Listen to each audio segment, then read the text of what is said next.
لازم لفي دمي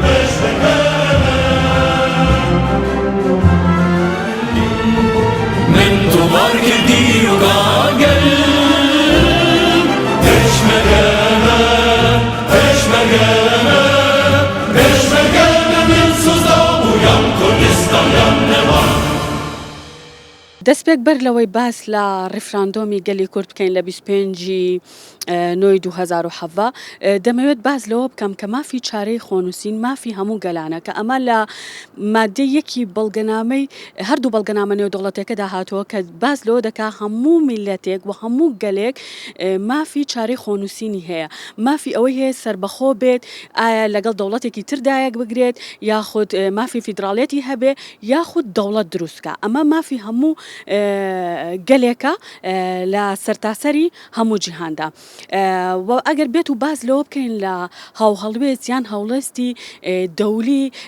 لە بەرامبەر ڕیفراندۆمە مەزنەکەی گەلی کورد کە بەڕابەرایەتی بەڕێز سەرۆکی هەرێمی کوردستان کاک مەسعود بەرزانی کرا لەو کاتەدا ئەمە ڕۆژێکی مێژوویە بۆ گەلی کورد و هەروەها ڕەنگە بۆ ئێستا دەرئەنجامەکەی نەبینین و لە داهاتوویەکی نزیک بێ یا دوور بێ نەوەکانی داهاتوومان دەرئەنجامی ئەم مافی چارەی خۆنووسینە ببینین بگەڕێنەوە بۆ ئەوەی لە 2014دا کاتێک کە مالیکی هەڕەشەی بەکارهێنانی هێزی دیجلەی کردو و هەروەها بڕیاری بڕینی بودجە و موچەی خەڵکی کوردستانیدا لەو کاتەدا ڕیفراندۆم نەکرابوو بۆیە کورد بەبێ پشت و پەنامایەوانێ لەو کاتەشا کە بڵێم ئەو هەڕەشەیە کرا وڵاتانی دەوڵی چ ئەمریکا بێ کە خۆی بە خاوەنی عێراق دەزانێت بە حساب و هەروەها وڵاتانی تر کە خۆیان بە دۆستی کورد ئەزانن کە هەموو ئەم دەوڵەتانە لە هەولێری پایتەختی کوردستانە کونسوڵخانەیان هەیە بە ئارامی ئەژین بەبێ ئەوەی کەس هێرش بکات بۆ سەریان کەس بێڕێزی بکات بەرامبەریان ئەمانیان لەبیر کردبوو لەبەر بەرژەوەندی و هەروەها دڕازیکردنی وڵاتانی تر پشتیان لە گەلی کورد کردووە بەڵام من دەڵێم کە ئەمە هیچ کاتێک ئەم ڕۆژە مێژوویە دەرئەنجامی خۆی ئەبێ لە داهاتوودا ئینشاءالله و هەروەها بڕیارێکی ڕاست و دروست بوو ڕیفراندۆم لەو کاتەدا بڕیاری لێدرا و ئینشاءالله لە داهاتووە بە هەموو ئەوەی کە ئێمە بە ڕویابینی ئێمە و هەروەها بە گەشتبینی چ نوخبەی سیاسی بێ چ ئەکادیمی بێ چ سیاسی و ڕۆشنبیریەکان بن ئەگەر لە نەفەسی کوردایەتی و بیرکەنەوانێ ئەو ڕۆژەی کە ڕیفراندۆمی کرا دەبێتە ئەوەی کە دەرئەنجامی هەبێ لە داهاتوودا و ئەبێتە واقعێکی دروست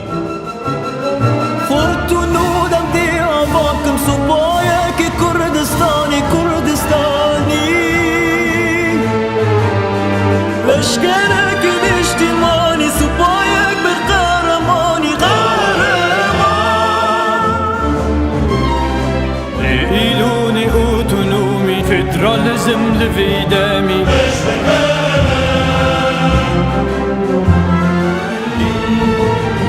تمار کردی و قاگل پشمرگمه پشمرگمه پشمرگمه من سوزا و یم کردستان یم نما لە ساڵ ڕۆژی ڕیفراندۆم سەری ڕێز بوونەوە دێت بۆ شەیدانی گەلەکەمان سەروەری هەمویان بارداینە من و کاک ئیدریس هێمیشە زیندوو بۆ هەموو شەیدانی کورد و کوردستان ساڵ ڕۆژی ریفراندۆم بڕیارێکی بەڕاستی گرنگ بوو مێژوویە لە بزاوی ڕزگاری خواتی گەلەکەمان پێویستە میلەتی ئێمە وەکو میلەتانی دنیا سربەخۆیی و ئازادی هەبێ لەبەرەوەی خاکمان هەیە زمانمان هەیە هەرچەند میلەتانی دنیا هەمویان تا ئێستا لەگەڵمان نەبوون دەوڵەتانی نێودەوڵەتی بەڵام ئیسپاتمان کرد کە میلەتەکەمان پێویستی بە سربەخۆیی هەیە پێویستی بەوە هەیە کە دەوڵەتی خۆی هەبێ بڕیاردانی ئەو کاتەی ڕیفراندۆم بەڕاستی کارێکی زۆر پێویست بوو زۆر خۆنەویستانە بۆ بڕیاردانەکەی ئەوش بە جهودی جەنابی سەرۆک بوو هیمەتی هەموو لایەنە سیاسەکانی بەڕاستی ڕیفراندۆم ئیسپاتی کرد کە میلەتەکەمان پێویستی بەوەیە کە سربەخۆی هەبێ کە دەوڵەتی خۆی هەبێ کە ئینسانی دەوڵەتی پێویستی بە دەوڵەت بوو پێویستی بەوە بوو کە ڕیفراندۆم کە دژایەتی زۆرە بێ دەوڵەتانی ئەقلیمی ئێمە هەمومان دژی ئێمن دژی ئەو میلەتەی ئێمن بە تایبەتی عێراق کە تا ئێستاش دژایەتیمانەکە لەسەر مۆزوعی ڕیفراندۆم لەبەرەوە ئێمە میلەتەکەمان خۆڕاگیر بین تا ئەو ڕۆژەی بتوانین ئیشەڵا ئەو سربەخۆیە و ئەو دەوڵەتی کوردیە دروستەکەی ئەوان لە سەرەتای بڕیاردانی سربەخۆیی بڕیاردانی ڕیفراندۆم هەر دژمان بوون ئێستاش هەر دژمانن لەبەرەوە ئەبێ ئێمە بڕیارێکی نێودەوڵەتی پشتیوانی مام بکە و ئەوانە هەمیشە ئەم هەموو دژایەتی و معاژ نەناردن و کۆمەڵە بەسەرمانە سەبتەکەن لەسەر ڕیفراندۆمە و ئێمە مسیر ڕەبین لە 1400 ساڵە کورد خەبات و خوێنە ڕژێنێ میلەتەکەمان ماڵوێرانی و سەرگەردانی زۆری بینیوە شەیدمان زۆر داوە لە پێناوی ئەمەی کە ئێستا ئێمە ئیشەڵا نەتیجەی وەرەگرین و پێویستە دەوڵەتانی نێودەوڵەتی دنیای نێودەوڵەتی پشتیوانی مام بکە بۆەوەی وەکو میلەتانی دنیا ئێمەش سەربەخۆیی و دەوڵەتمان هەبێ.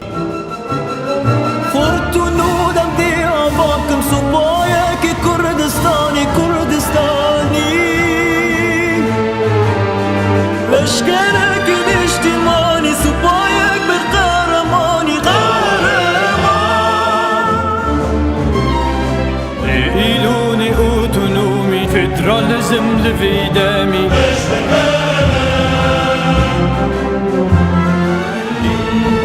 من طوار كردي وقاقل Peşmergeme, peşmergeme, peşmergeme min sızda uyan Kurdistan yanneman. لە ساڵڕۆژی ڕیفراندۆمدا پیرۆزبایی لە هەموو خەڵکی کوردستان دەکەین ئەمڕۆ ڕۆژێکی مێژوویە 6 ساڵ لەمەوبەر لە ڕۆژێکی وەک ئەمڕۆدا خەڵکی کوردستان بڕیاری خۆیدا کە مافی چارەنووسی خۆی دیاری کرد کە ڕێژەیەکی بەرز لە سەدانەوە تووسەی خەڵکی کوردستان دەنجیان بەسەر بەخۆی کوردستاندا و ئەم مافێکە وەکو هەموو نەتەوەکانی تری جیهان خەڵکی کوردیش لە هەرێمی کوردستان مافی خۆی بوو کە ئەم بڕیارەیدا بەڵام ئەوەی کە جێگەی داغ بوو بەرژەوەندی وڵاتانی زلهێرز و وڵاتانی هەرێمایەتی ئەجینا وەکو ماف ئێمە حەقی خۆمانە و مەسەلەی ڕیفراندۆمیش ساڵ بە ساڵ حەقانیەتی خۆی زیاتر دەچەسپێنێ و شکۆدارتر دەبێ و خەڵکیش زیاتر لە بڕیارەکە تێدەگەن کە فعلەن بڕیارێکی حەکیمانە بووە چکە مافی خۆمان دیاری کردووە ئەمە جیاوازە لەوەی کە لەگەڵ بەرژەوەندی وڵاتان هاوتەریب نەبووە بەڵام پیادەی مافی خۆمان کردووە و دەبێ ڕۆژێکیش ئەم مافە بۆ خەڵکی کوردستان هەردابین ببێت لە ڕاستیدا ڕیفراندۆم بۆچی کرا ئەمە دوای پرۆسی ئازادی عێراق دوای 2003 کە عێراق خاوەنی دەستور بوو بەڵام تا ئەو لەحزەی ئێمەش قسەی تێدا دەکەین بە هیچ شێوەیەک لە عێراقدا ئیش بە دەستور نەکراوە و هەر ئەمەش بوو بەهۆی ئەوەی کە خەڵکی کوردستان سەرکردایەتی سیاسی کوردستان بڕیار لە چارەنووسی خۆی بداوە بڕیار لە ڕیفراندۆم بدات بەداخەوە نەخێر من هیچ گەشتبین نیم لەوەی کە بارودۆخی عێراق بەرە و ئاستێک بڕوا کە ئێمە دڵخۆش بین بە عێراقی تازە چکە ڕۆژانە کێشەمان بۆ دروست دەکرێت ڕۆژانە کێشەی دارایی سیاسی ئابووری بگرە کۆمەڵایەتی ژیانی حکوومەتی فیدراڵی عێراق ئیش بە دەستور ناکات هەموو ئەو بەندانی کە لە بەرژەوەندی خۆیەتی ئیبرازی دەکە ئەوانەی تر وەلا دەندرێ بۆیە ڕۆژێک لە ڕۆژان ئێمە هەر دەبێ بگەڕینەوە سەر مەسەلەی ڕیفراندۆ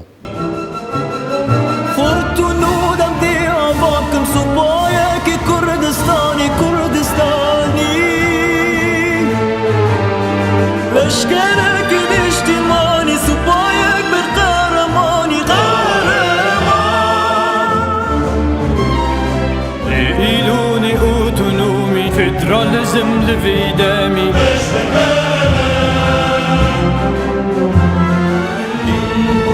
من طوار كردي وقاقل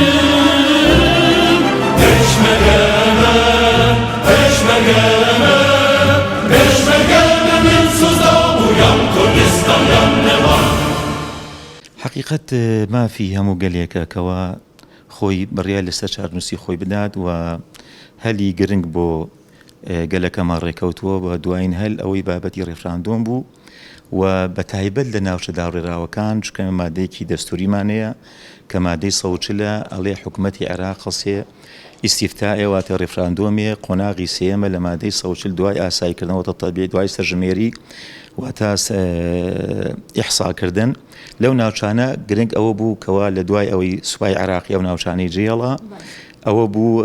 ئێمە هەڵسانیت بە ئەنجامدانی ڕێفراندۆم لەو ناوچانە و هەلێکی باش بوو دوای 4 ساڵ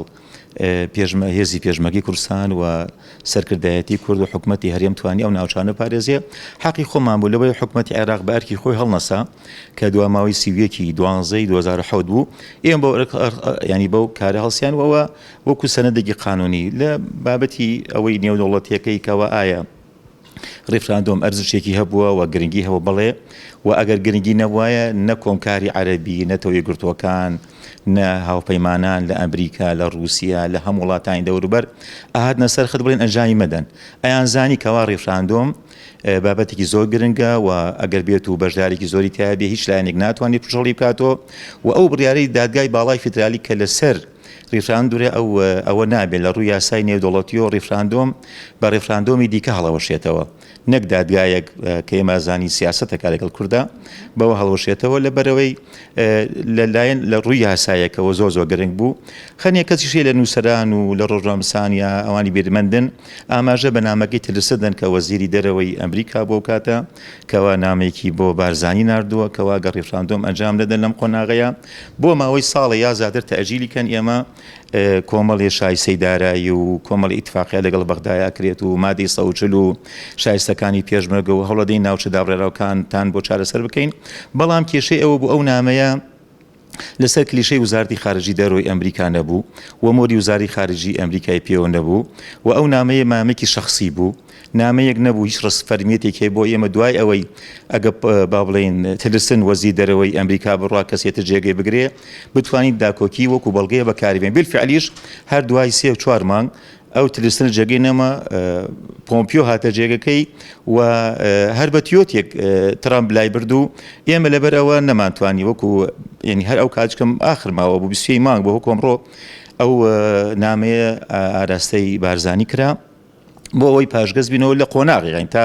تا ساڵی تەئەجیل بکرێ بەو بەڵگانەی کە بەو ئیتفاقیانی کە لەگەڵ بەغدای ئەکرێ بەڵام ئێمە بێئومێد بووین لە بەغدا چکەم بەغدای ئەو کاتە جاری 4-5 پارێزگای لە ڕۆژئاوای عێراق دەستدا بوو لەبەر ئەوە ئێمە لەو قۆناغەیە بۆ ئەوەی ڕێفراندۆم ئەنجام دەین و بی کۆدەنگی ئەنجام درێ ئەوە بوو لە کەرکووک بارزانی هات و کۆبنی بە حزبە کوردستانیەکان کرد و هەموو حزبە کوردستانیەکان بە کۆی دەنگ ئەو کاتە بەیکە دیشمانی کوردستانەوە بە هەموو حزبەکانەوە هاتین وتمان بەشداری لە ڕێفراندۆمەکەین ڕێفراندۆمەکەمان ئەنجامدا و سەرکەوتوویش بوون و ئەو قۆناغا ئەگەر کەسانێکیش حزبێکیش وەکو ئەوەی با بڵێن تر پروپاگەندەی هەڵبژاردن بێ یا کۆکردنەوەی دەنگ بێ بە ئاراستەی وڵاتێک بێ بە تەوژی وڵاتێک بڵێ ڕێفراندۆم ئەنجام مەدەن ئەوانە هەر خۆیان هاتن ئەیان شەرعان و هاتن یەکەم کەس دەنگیاندا و هیچ کەسی معارض نەبوو لە ڕۆژی دەنگدانەکەیە و لە 1975 گەلی کورد دەنگیدا و لە 1990 تقریبا 92% دەنگی بەڵێدا بوو لەبەرەوەی کارێکی زۆر زۆر بۆ مێژوو و لەوانەیە ئیمڕۆ لەوەچەی ئێمەیە لەوانی خەڵکی ناڕازی بێ لەبەرەوەی ئێستا گەمارویکی ئابووری لە سەرمانە و دۆخەکەی کوردستان دۆخی خراپە و دۆخی ناوچەکە بەرەو گۆڕانکاری ئەچێ ئەم بەڵگێکی مێژوویە ئەوەی ئیمڕۆ خوێندنەوەی هەیە جیاوازە لە وەچەکانی داهاتوو لەوانەیە ئێمە 50 ساڵی دیکە خوێندنەوەی وەچەکانی داهاتووی بۆ ڕێفراندۆم زۆر جیاواز بێ لەگەڵ ئەمڕۆیە ئەوەی دەنگی لەسەر داوە ئەوەی کۆدەنگی لەسەر کردووە ئەوە زۆر بەڕێز و تەماشا ئەکرێ ئەوەیژی دەنگێکی نامۆ و نەنگی بووە ئەوە دوورە خستر ناو ئەو بابەتە نیشتیمانیە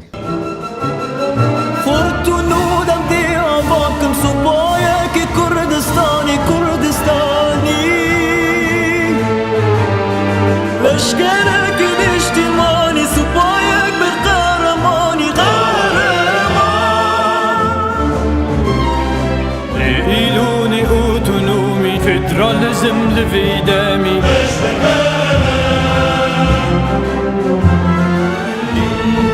من تمار كردي وقاقل ايش مقامة ايش مقامة ايش مقامة من صدام ويم كردستان يم نمان لە لە ڕاستیدا ڕفراندۆمی کوردستان کە گەلی کورد بڕیاریدا دەنگ بدات بە سەربەخۆیی کوردستان ئەوە بوو کە لە 25 نوێی ساڵی 2017 ئەنجام درا. ڕۆژێکی مێژوویی بوو بۆ هەموو کوردپەروەرێک بۆ هەموو نیشتیمان پەروەرێک کە ئێمە توانیمان وەکو هەر ملەتێکی سەر ڕووی زەوی تعبیر لە داواکاری و ئەو مافەی خۆمان بکەین کە لە ئەزەلەوە بۆماندان دراوە لە دوای ڕوخانی دەوڵەتی عوسمانی هەموو ئەو گەلانەی کە خاوەن نەتەوەی خۆیان بوونە خاوەن دەوڵەتی خۆیان تەنها کورد دەبێ هۆکارەکە شێوە بوو کە لەو کاتەیە لە ڕاستیدا دەوڵەتە زلهێزەکان کوردیان دابش کردە سەر 4 دەوڵەتی جیاواز کە هەر یەک لەو دەوڵەتانە خاوەند ناسنامەی نیشتیمانی خۆیان بوون. ئەمەش وای کرد کە هیچ ڕەیەکی کورد وەرنەگیرێ سەرباری هەموو ئەوانە کورد توانی لە ساڵانی ڕابردوودا بە شێوەیەکی ئاشتیانە لەگەڵ ئەو میلەتانەی تر ژیان بکات و ممارەسەی مافی خۆی بکە. بەڵام هیچ کاتێک لە وەسڵی نەکردوێتەوە کە بەو دەوڵەتانە بڵێت هیچ کەسێک و هیچ هێزێک ناتوانێت مافە نەتەوایەتەکانی ئێمە ڕێگیر بێت لەوەی کە بە دەستی بهێنین. بۆیە کە بەڕاستی بە دیدی بەندە بابەتی ڕێفراندۆم هیچی کەمتر نەبوو لە شۆڕشی گوڵان و لە شۆڕشی ئەیلول. ڕاستی شۆڕشێکی نوێ بوو کە گەلی کورد توانی بە سەررجەم دەنگەکان بە زیاتر لە 92.7 لە سەوتەکانی گەلی کورد دەنگیاندا بە بەڵێ بۆ سەربەخۆی کوردستان. ئەمەش لە دوایەوەی کە لەژێر چاودەری جەنابی سەرۆک و بە ڕەزامەندی هەموو سەرکردە سیاسیەکان و هەموو ڕەنگە جیاوازەکان قەراریاندا کە بێنە سەر سنووقی دەنگدان و دەنگدەن بە بەڵێ بۆ سەربەخۆی کورد. لە دوای ساڵی 2005 کاتێکە بە کۆی لایەنە عێراقیەکان بە کوردستانەوەش کە پێکاتە سەرەکیەکانی حکوومەتی عێراقی فیدرال کە کورد و سونە و شیعە بوو بڕیاریاندا دەنگ بە دەستوریە بدەن ئەو دەستورەیان پەسەند کرد. ئەو دەستورە بووە مافی زامنکردنی سەررجەمگەلانی عێراق. بەڵام بەداخەوە ئەو دەستورە چەندین جار پێشێل کرا و هەروەها لە حکوومەتی عێراقی فیدرال نەیانتوانی ئەنجومەنێکی فیدرالی دروست بکەن و هەروەها نەیانتوانی کە محکەمەیەکی فیدرالی دروست بکەن کە ئەوەش وایە کرد کە زۆربەی ئەو کێشانەی کە لە ساڵانی ڕابردوودا ئێمە لەگەڵ حکوومەتی عێراقمان بوو وەکو حکوومەتی هەرێمی کوردستان چارەسەر بکرایە لە ڕێگای یاسایەکانیەوە. بۆیە کە وەکو زەڕورەتێک ئێمە گەشتینە بنبەستێک لەو ساڵە و لەو ساتەتا لە بەرەوەی کە هەرێمی کوردستان دووچاری شەڕی داعش بووەوە هەرێمی کوردستان دووچاری بڕینی قوت و موچەی هاوڵاتیان بوو و هەروەها دووچاری ئەو هەموو نەهامەتیانە بوو کە ڕووی تیا کردووە لە هەمان کاتشدا بوو بە جێگایەکی ئارام بۆ سەررجەم ئەوانی کە لە دەوروبەری عێراقا تووشی دەربەدەری و بێتاقەتی و نەبوونی دەرفەتی کار و نەبوونی ژیانێکی ئارامیانە کرد لە جنوبی عێراق و لە ناوەڕاستە. بۆیە کە ئێمە وەکو گەلی کوردستان ئەو بڕیارەماندا تەبان بە سەرکردایەتی جەنابی سەرۆک مەسعود بەرزانی و سەررجەم لایەنە سیاسیەکان بڕیاریاندا کە پاڵپشتی ئەو پرۆسەیە بن لە بەرەوەی بەڕاستی ئەوە ئیستحقاقێکە و مافێکی هەموو گەلێکە کە تعبیر بکات لەسەر مافی خۆی لە ڕێگەی دەنگدانەوە بە شێوازێکی ئاشتی و ئارامی و بەبێ شەڕ و کێش و مەشاکل بە شێوەیەکی ئاشتیانە گەلی کورد تعبیری لەسەر ئەو مافەڕەوانی خۆی کردووە. ئەگەر بەهات باە و دەستوری ئەوەی کە ساڵی 2005 پەسەند کرا لەلایەن گەلانی عێراقەوە جێبەجێ بکرایە یاخود لایەنی کەم ئەو مادانەی کە ئیستحقاقی گەلی کووردە بەهاتایەتە ئاراوە لە ڕاستیدا ئێمە پێویستی بەوە نەئاکرد کە ڕێفراندۆم بکەین. بەڵام هەتاکو ئێستاکە ئەو توانە و تاقە و سەلیقەیە نییە لەلایەن عێراقەوە و هەڵبەتە شەما گەڕێتەوە بۆ چەندین ڕێکاری یاسایی و قانونیەکێک لەوانە ئەنجومەنی دادوەری فیدرالی دروست نەکراوە. ئەوەی تریان ئەنجومەنێک دروست نەکراوە کە نوێنەرایەتی سونە و شیعە و کوردی تێدا بێ بۆی بتوان مەشاکلەکانی ترە و کێشانی کە لە نێوان ئەو سێ پێک هاتەیە چارەسەر بکرن. باش نەزانن تەنها هەرێمی کوردستان ئەم کێشەی هەیە بڕۆ بزانە لە بەسڕە هەمان کێشە هەیە. بەسڕە تاکو ئێستا تعامل لەگەڵ فدرالەکە ینی حکوومەتی فدرال ناکات تعامل لەگەڵ مرکزەکە لە کاتێکا دەبوو حکوومەتی عێراق حکوومەتی فدرال بووە نە حکوومەتی مرکز بووە. بۆیە کە لە ڕاستیدا ئەو کێشانە دەبوو چارەسەر بکرێ. ئێستاش بابەتی سەربەخۆیی زۆر کارێکی ئاساییە و بە شێوازێکی ئاشتیانە گەلی کورد داوا کات کە چۆن هەموو گەلانی دنیا خاوەن دەوڵەتی خۆیەتی گەلی کوردش خاوەن دەوڵەتی خۆی بە لە ڕاستیدا ئێستا کورد وەکو تەڕەفێکی یاخۆت عنسڕێکی بێهێز سێر ناکرێت لەسەر ئاستی هەموو جیهاندا وەکو عنسڕێکی بەهێز تەماشاکرێت لە بەرەوەی تەنها نەک لە عێراقا لە 4 وڵاتی ترا وجودی هەیە و لە پرۆسەی سیاسیدا لە هەندێک لەوانە بەشداری کردو بە تایبەتی لە عێراقا.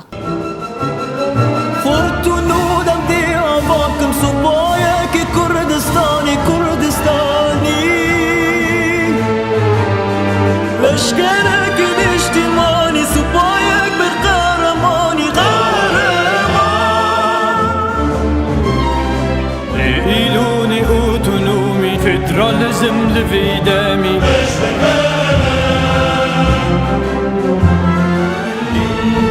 من تمار كردي وقاقل ايش مقامة ايش مقامة ايش مقامة من سوزدان ويم كردستان يم نمان جارێکی تر پیرۆزبایی ئەو هەنگا و بۆنە و ئەتوانم بڵێم ڕاپەڕینەکەم کە لە میانەی پرۆسەی ڕیفراندۆمەوە ئەو پرۆسە دیموکراسیە سۆفتە سیاسیە نۆرماڵە کە سەرکردایەتی سیاسی کورد بە ڕابەرایەتی جەنابی سەرۆک بەرزانی پیادەی کرد و گەلی کورد لە ناو کوردستان و لە دەرەوەی کوردستان و لە هەر شوێنێک پشتیوانی کرد و بەشداری تیا کرد. من پیرۆزبایی لە هەموو ڕیفراندۆمچەکانەکەم و بێگومانم لەوەی کە ئەم خەونەکە خەونیدایان ساڵی پێشمەرگە و گەلی کوردستانە حدێتە دی و ئێمە توانیمان بەڕاستی لەو بۆنەیەدا لەو با بڵین پرۆسەیەدا کە لە ڕووی یاساییەوە لە ڕووی مێژوویەوە بەڵگەیەکی گەورە بەدەست بێنین کە گەلی کورد لەگەڵ سربەخۆییە بۆ نیشتیمانەکەی و بۆ قەوارەکەی کە هەیە. بێگومان دەبوایە چاوەڕێی ئەومانە کرد کە دۆستەکانمان لە هەموو دنیا پشتیوانی گەلی کورد پشتیوانی پێشمەرگە بکەن ئەو پێشمەرگەیی کە توانی هێزێکی تاریک دۆستی دڕندەی وەکو داعش بەرپەرش بداتەوە و بیبەزێنێت و نەک هەر بەتەنها کوردستان و عێراقی لێ ئازاد کە بەڵکو تەواوی دنیا لە شەڕەنگێزی ئەو هێزە با بڵین دژمنکارە ئازاد کە بۆیە چاوەڕێمانە کرد پشتیوانیمان بکەن بەڵام بەداخەوە وەکو هەموو ئەزمونەکانی پێشتر هەمیشە ئەوانەی کە خۆیان بە دۆستی ئێمە ئەزانن لەو ساتە وەختە مێژوویانەی کە پێویستە دۆستایەتی خۆیان بەرجەستە بکەن پشتمان تێکەن. بۆیە پێویستە لە یادێکی وا من جەخت لەسەرەوەکەم کە هەمیشە ئێمە خۆمان یەک بین، خۆمان لە پشتی بڕیاری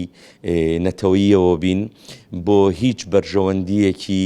حزبی یان تاکە کەسی وانەکەین کە زەبر و زیان بگەێنین بە خەونەکانی نەوەکانی ئێمە و ئایندەی کوردستان دڵنیام گەشتر ئەبێ لەوەی کە ئێستا هەیە چونکە ئیرادەیەکی بەهێز هەیە بۆ ئەوەی کە ئامانجی ڕیفراندۆم بێتە دی. لە ڕاستیە زۆر جار هێزە کوردستانەکان داوای کۆنگرەی نەتەوەییان نەکرد. ڕیفراندۆم بەڕاستی توانی ئەو ئامانجە تێپەڕێنێ زیاتر لەو ئامانجە تێپەڕێنێ. بۆیە ئێمە بینیمان لە هەموو پارچەکانی کوردستان کورد لە باکوور لە ڕۆژهەڵات لە ڕۆژاوا لە دەرەوە لە ڕەوەندی کوردی هەر هەمووی بە ئاڵای کوردستانەوە هەر هەمووی بەبێ ئەوەی بیر لەوە بکاتەوە ئەمە چ حزبێک لە پشتی ئەم پرۆسەیەوە چ شخصێک لە پشتی ئەم پرۆسەیەوە بە شانازیەکی زۆرەوە بینیمان کە لە ناو پرۆسەکەیەوە و جارێکی تر ئیرادەیەکی گەورە بۆ یەکبوون و بۆ یەکگرتنەوەی نەتەوە لە میانەی ڕیفراندۆمەوە بینی و لایەکی تریشەوە سەلما بۆ ئەوانەی کە ئەیان ویست تانە و تانوت لە ڕیفراندۆم بدەن کە ئەوە نارەکانی ئێمەیە ئەوە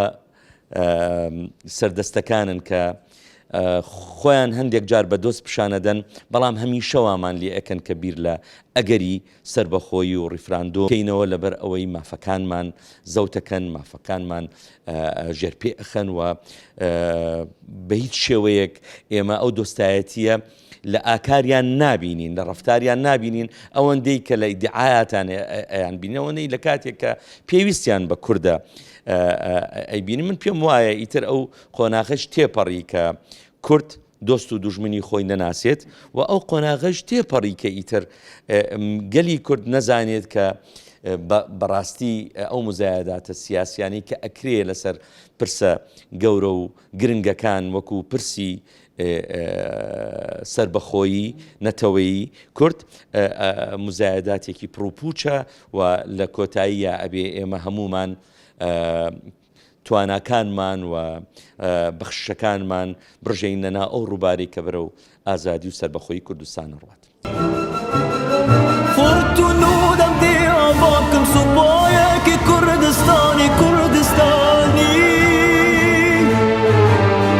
لەشکەرێکی نیشتیمانی سوپایەک بە قەهرەمانی ایلونی ئۆتۆنۆمی فێدرالیزم لەوێ دەمی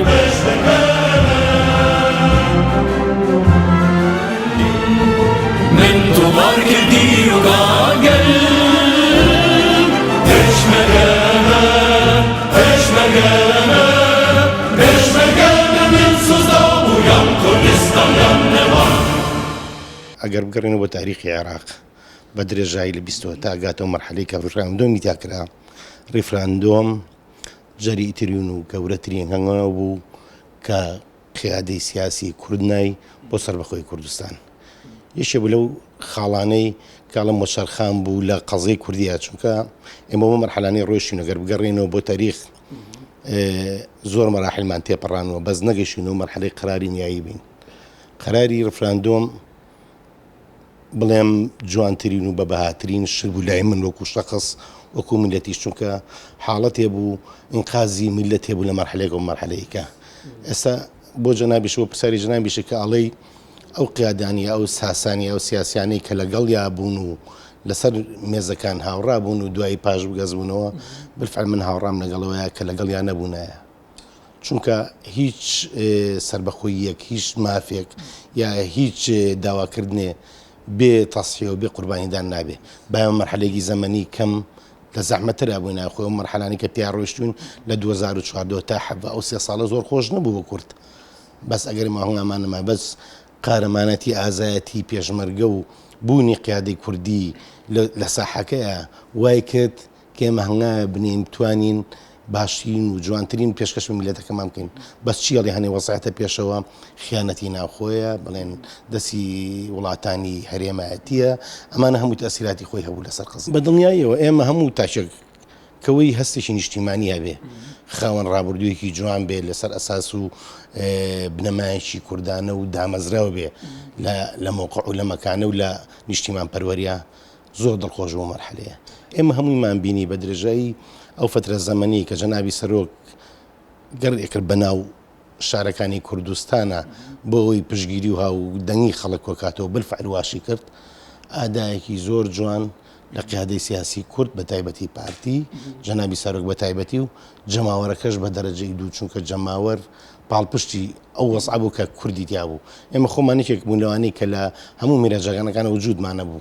چونکە وەکو خەستێکە وایە ئەرکێکە لەسەر شانمانە بواە تەواجودمانە بواە بالفعل